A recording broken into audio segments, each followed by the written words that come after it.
Hello welcome back to my YouTube channel. അപ്പം ഇന്ന് നമുക്ക് മന്തിൻ്റെ ഒക്കെ കൂടെ കഴിക്കാൻ പറ്റുന്ന നല്ല മയോണൈസും തക്കാളി ചട്നിയും ഉണ്ടാക്കുന്ന ഒരു വീഡിയോ ആയിട്ടാണ് ഞാൻ വന്നിരിക്കുന്നത്.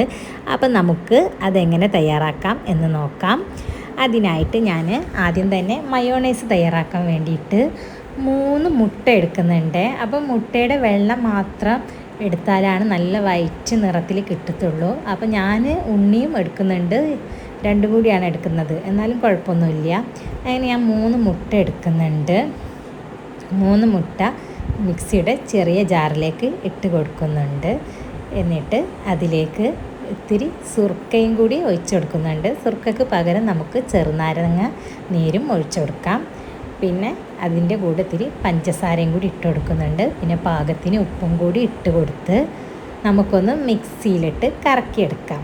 അപ്പം ഒന്ന് ക്രഷ് ചെയ്ത് ഇങ്ങനെ എടുത്ത് കൊണ്ടിരിക്കണം. ഇപ്പോൾ 2-3 തവണകളായിട്ട് ഞാനത് ഒന്ന് കറക്കിയതിന് ശേഷം അതിലേക്ക് ഒരു 9 പീസ് വെളുത്തുള്ളി ഇട്ട് കൊടുക്കുന്നുണ്ട്. 9 അല്ലി വെളുത്തുള്ളി. കാരണം 3 മുട്ട ആയതുകൊണ്ട് തന്നെ ഒരു മുട്ടയ്ക്ക് 3 എണ്ണം വീതം വെച്ചിട്ട് ഇട്ട് കൊടുക്കുന്നുണ്ട്. പിന്നെ അതിലേക്ക് ആവശ്യമായിട്ടുള്ളത് സൺഫ്ലവർ ഓയിലാണ്. അത് ഞാനൊരു 2 കയ്യിൽ ഒഴിച്ച് കൊടുക്കുന്നുണ്ട്. അപ്പോൾ അതും കൂടി ഒഴിച്ചിട്ട് നമുക്ക് നന്നായിട്ടൊന്ന് കറക്കിയെടുക്കാം. അപ്പം എൻ്റെ മിക്സിയുടെ ജാറ് വളരെ ചെറുതായതുകൊണ്ട് തന്നെ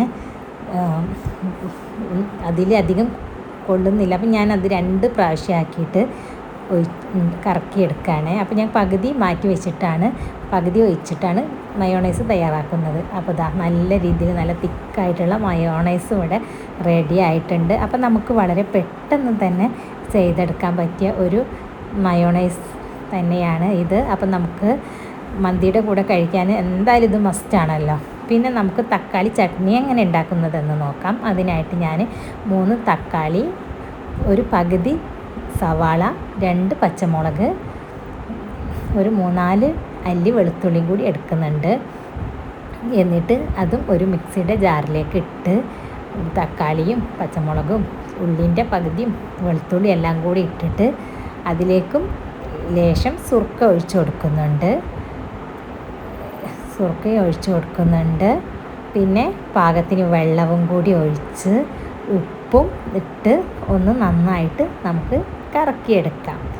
അപ്പം നല്ല അടിപൊളി തക്കാളി ചട്നി ഇവിടെ റെഡി ആയിട്ടുണ്ട്. അപ്പം നമുക്ക് മന്തിയുടെ കൂടെ കഴിക്കാനായിട്ട് വളരെ എല്ലാവരും ഇഷ്ടപ്പെടുന്ന ഒരു റെസിപ്പിയാണ്. അപ്പം ഇതുണ്ടാക്കാനായിട്ട് വളരെ പെട്ടെന്ന് തന്നെ നമുക്ക് കഴിയും. അപ്പം എല്ലാവരും ഒന്ന് ഇങ്ങനെ ഉണ്ടാക്കി ട്രൈ ചെയ്ത് നോക്കാം. അപ്പോൾ ഇത്രയൊക്കെ ഉള്ളൂ. വീഡിയോ ഇഷ്ടപ്പെട്ടിട്ടുണ്ടെങ്കിൽ ഒന്ന് ലൈക്ക് ചെയ്യുക, ഷെയർ ചെയ്യുക, സബ്സ്ക്രൈബ് ചെയ്യുക. ഓക്കെ, നെക്സ്റ്റ് വീഡിയോയുമായി വീണ്ടും വരുന്നതായിരിക്കും. അതുവരെ നല്ലൊരു ദിവസം ആശംസിക്കുന്നു. ബൈ.